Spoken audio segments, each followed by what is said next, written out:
On this episode of The AutoArchaeologist, we're going to be looking through my friend's building of many Mopar projects and a few that aren't in the building, because he's got a bunch.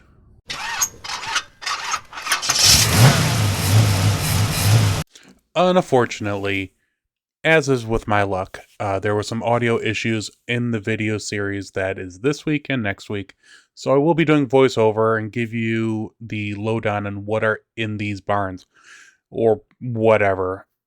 Like right here in front of us is a 1966 Dodge Coronet drag car. It was made to have like a A12 style scoop. You ran it as a 3D3. You could see on there. Sitting next to it is a really neat 1969 Dodge Coronet 4-door. It was going to be a parts car for another vehicle, and it was super clean. And then there, as you see in front of us, is a 1970 Plymouth Satellite. Not a Roadrunner, not a GTX, a regular old Satellite, black car with a blue interior. You can see here by the taillights, he did put in Roadrunner like taillights, because 70 Satellites had no divider between them. Roadrunners did, even though I think this might be a really dark blue paint.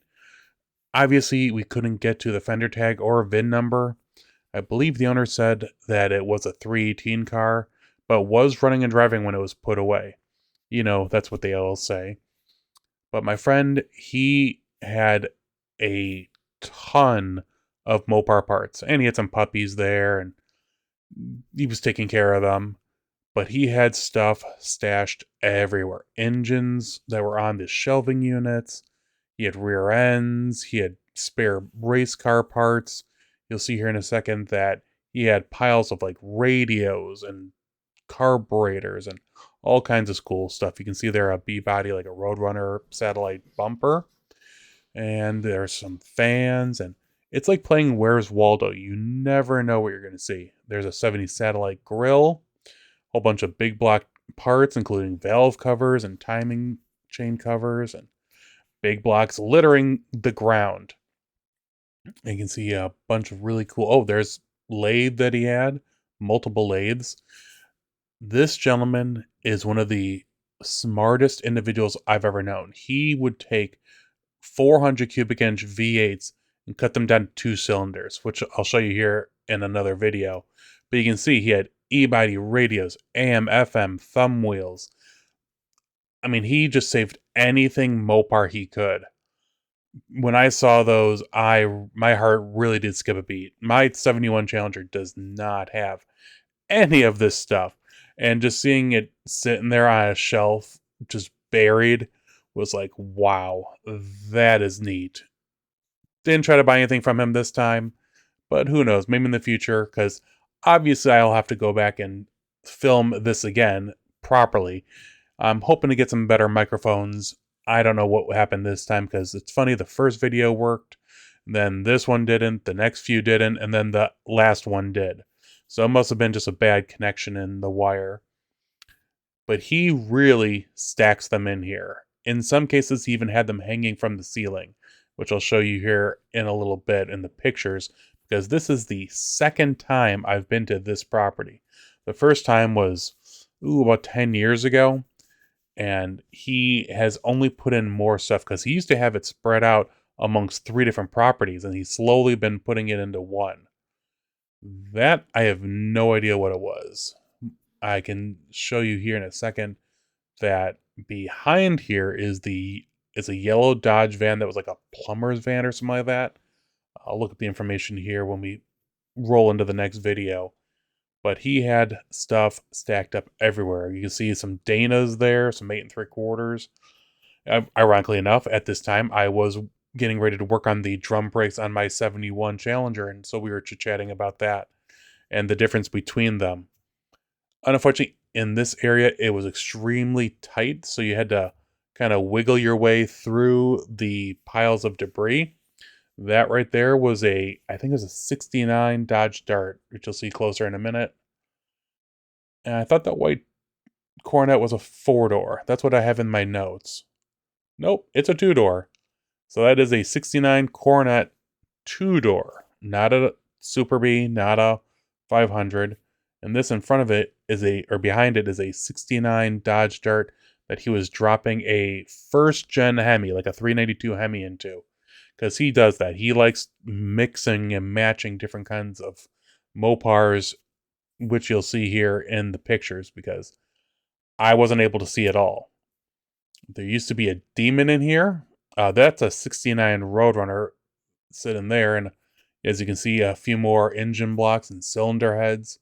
I think a few small blocks on that one, and the rafters were full of, spare parts from tin grill Dodge trucks and everything in between. This right here was a like day 2 Demon drag car. When I saw it last time, it was on the other side of the building, but it was really neat. It is a time capsule, and I've unfortunately never seen it out. Only time I've seen it was the first time or this time. And as you can see, there's another car kind of just hanging there on some scaffolding, I guess you could say. I think that was a 69 Roadrunner as well. But to get around to it, you have to go around all the engine blocks. So that's what I eventually end up doing. You can see the 69. Oh, it is a 500. Man, I got my information all wrong. Usually I get the information from the video and then I write it down, or I write it down in notes beforehand. But I am way off. You can see small block Mopar. Oh, and then there's the 70 Satellite. Man, that thing is cool. I mean, in my world, that's cool. That is as legit as you get. And when I saw it 10 years ago, it hasn't moved a single beat. Just looking at, Old Hot Rod Magazine. I'm in that one, I'm pretty sure, because that was a Power Tour episode, or issue. That was in the time frame when I was working for the magazine. I really wish that I had more time to fully go through and document all the cool stuff he had. And he would allow me to. But usually when I'm passing through his area, it's going from one place to another. 66 Coronet. It has a 67 RT tail panel, but I'm pretty sure it's a 66 by the taillights and other pieces. The only way to get to that back area was to go around the van. And that was a little harder than expected. Last time I was here, you could get around it. But that van, man, that thing was so cool. I mean, yeah, some people love it, some people hate it. I think it's a really neat thing. It's solid. I mean, ironically enough, I've been looking at pricing lately just because a friend of mine has a street van. And even the old ones, they don't go for a lot, which really surprises me. You can see that he has that 5 Coronet hanging there from the rafters partially. And then he's got another Dodge Dart here in the back corner. He used to have a Demon, but he sold it, I believe. You can see the Dart. And even more engines. More and more. And then up in the rafters, that's what caught my eye. 71 Dodge Challenger tail panel. Man, he even had the full reflectors. It was in perfect condition. He said that we could probably talk about that, but I already have like 4 of them, but you always need more. Those reflectors are like gold, especially original ones. They do reproduce them, but they aren't the same quality. This right here is a 72 Dodge Charger. Not a rally or anything like that, 318 car, but it is a true legit petty blue or corporate blue car. He made that very clear to me when he showed it to me the first time. And here you see I'm kind of standing next to that 69 Roadrunner. And this is me just going over a bunch of the cool stuff that he has on that back shelving unit. Another view of the van. You can see it 24 hours. I think it was a locksmith or a plumber. I'll look in the pictures and see, because I will be posting pictures at the end of the video of the first trip I went there to see, because he used to have a shop in town that I would drive by when I bought a bunch of cars in the area. And there's a whole bunch of really cool Mopars sitting out front. And so that was really neat. This is another 69, I think, Satellite or Roadrunner. Couldn't get to the VIN or fender tag to really decode it, because he had 2. Other than the 70, he had the 69, and I thought another 69, but I could be wrong. Tons of interior pieces. Now this is me trying to look back towards the front. You can see piles of Mopar parts.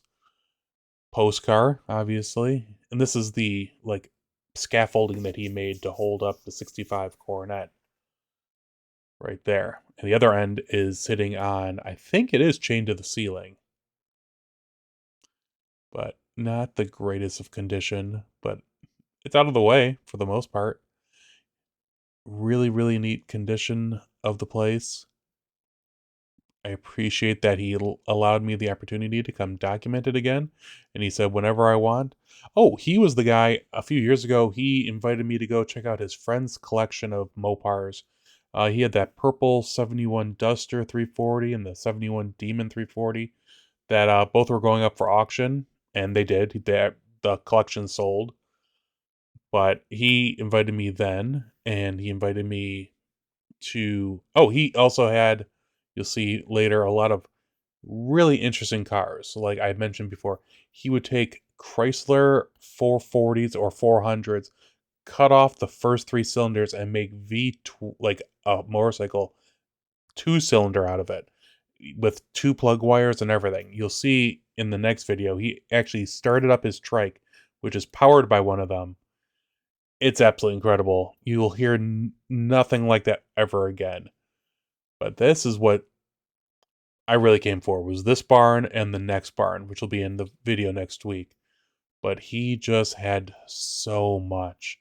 I've seen more, but this collection is so cool because he's a brilliant individual. And well, that's a lot of stuff. I don't doubt that he has incredible plans for them. Like, I know that he was building another trike. He builds a lot of his stuff he uses there. So, yeah, the stuff's sitting right now, but he's always working on something. So, and like I said, a lot of stuff has changed since the last time I saw this collection. So, next time I go there, you never know. Maybe that 69 Coronet 500 will be out of the barn and running and driving. He says he's going to try to work on it, or maybe one of the other dozen cars he has, including a 72 Charger that he does drive. I think it had a water pump issue, but that's for another video. When I first met the owner, this is where he was based out of. He had this little cool shop right off the road, and he had all these Mopars just hanging out. And I'm like, this is my kind of guy. Look at this Chrysler Newport. It had a 440 with a cross ram and a single pot master cylinder from like a Valiant. He said that thing was extremely scary. Out back, he had a A108 old like fire truck kind of thing. In the building, he had an incredible assortment of cars. You can see a lot of the Mopars and that Mercedes 190 SL. You can see a lot of these that were in this building got moved over to his new one where you saw it in the video. Like there's the Dodge Dart that he was putting the first gen Hemi in. So what happened was this building, I think, was condemned or something like that, and he had to move everything from here to the other place. So in the time that I saw him, that was like over a decade ago now, because that's when I bought the Barracudas and all that from the guy nearby. Then he showed me his new property where he had all these Dusters and Demons and that one random Mercury. I think he just was holding that for a friend. But when you walked in the building, even then, he had so much cool stuff. I don't know where that Aspen went off to, but you can see the satellite hasn't moved at all. If anything, it's a little dirtier. That's about it. But he did race, and I think he does race Barracuda. There's another barn that you'll see in next week's video where some of these cars got moved to or out of. And he, like I said, he did sell some stuff. So it's not all lost cause. There you can see the really cool day 2 paint job on the Demon. There's the Roadrunner. There's, I think, the other Roadrunner. There's the van. So a lot of this stuff, yeah, some of it's been sitting for a long time. It's dry. It's safe. He rescued it. He does work on stuff. You can see there, the 69 Coronet 500 was all the way in the back of the shop, and it's been moved forward so he can work on it. So when I go back, I will more fully document this collection, make sure that my microphones are working. That way I get everything that I want, because there's so much cool stuff here to see. What do you think? What is your favorite part of this first barn? Hey, Automotive Adventures! I hope you enjoyed that little video through my friend's first barn. I apologize for the audio issues. I don't know what was going on. Obviously, I got my intro in, and I guess a cord got bumped, and I do all this by myself, so it's not like I have some guy, shooting me and doing audio, which sucks. Especially when a situation like this pops up and I have one shot at it, because I was at my friend's place for a very limited time and basically had to run through. He actually left to go do something and came back in the time I had because I had to get home also. But I hope this works out. I hope you enjoy it. Very cool place. I will go back and do a more detailed walkthrough and go through all the documentation and all that and all the cool stuff because he had so much there and he was a really cool guy. So that's coming up. My situation that I'm kind of dancing around, unfortunately, has not been resolved. It won't be. I might be able to talk about it in a few weeks. Just like I said before, love your family. Hug them, tell them you love them. I'm fine. But I have had a little bit of free time, and it has been absolutely beautiful weather.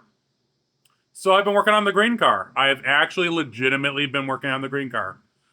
In the past week, I was able to redo the rear drums, which ended poorly because one of the pins that holds the the mechanism that moves the star wheel, there's a little pin in the actual brake shoe, and it popped out and wouldn't stay in. And then, unfortunately, when I was taking a test drive, I'm pretty sure that popped out, and the brakes are in bad shape. So now I have to redo them. I bought new shoes that will be here this week. So we bled it. That went very poorly. I don't know if you can see from the blood stain, not the blood, but the brake fluid stains on the floor. I bled it with, my mother was here and she was fortunate enough to help me, I was fortunate that she was here and she helped me bleed the brakes, which went very poorly. So I actually bought a bleeding kit. Got it today. So when I get the new shoes, I will re-bleed the system because even with now bleeding the system twice completely, I still have a funny pedal. And I'm really hoping that I don't need to replace like the booster or the master cylinder because they are brand new or they were new 20 years ago. But I don't know if my engine's making it a vacuum for the booster to work or if the rod for that is correct.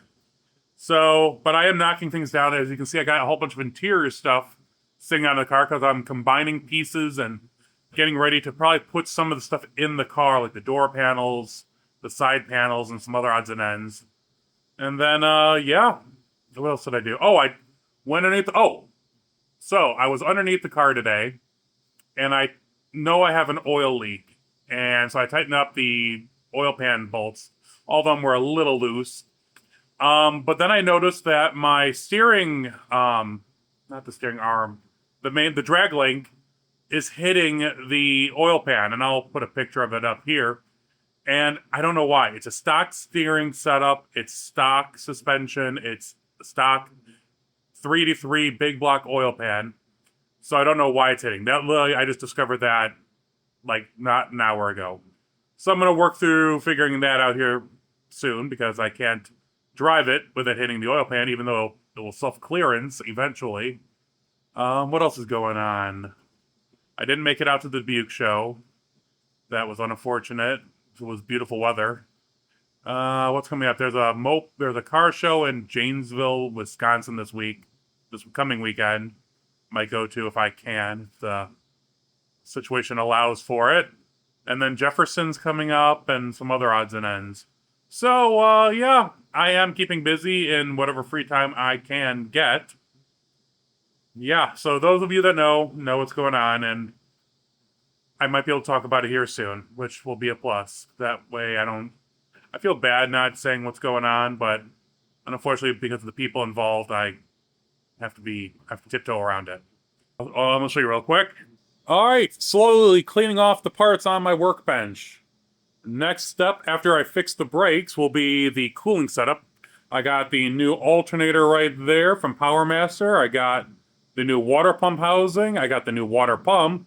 I got the power steering cooler. and a bunch of other cool stuff. So that's going to be my, after I finish the brakes, and here's my new El Cheapo brake self. You can do the brakes yourself. That'll come in handy next week.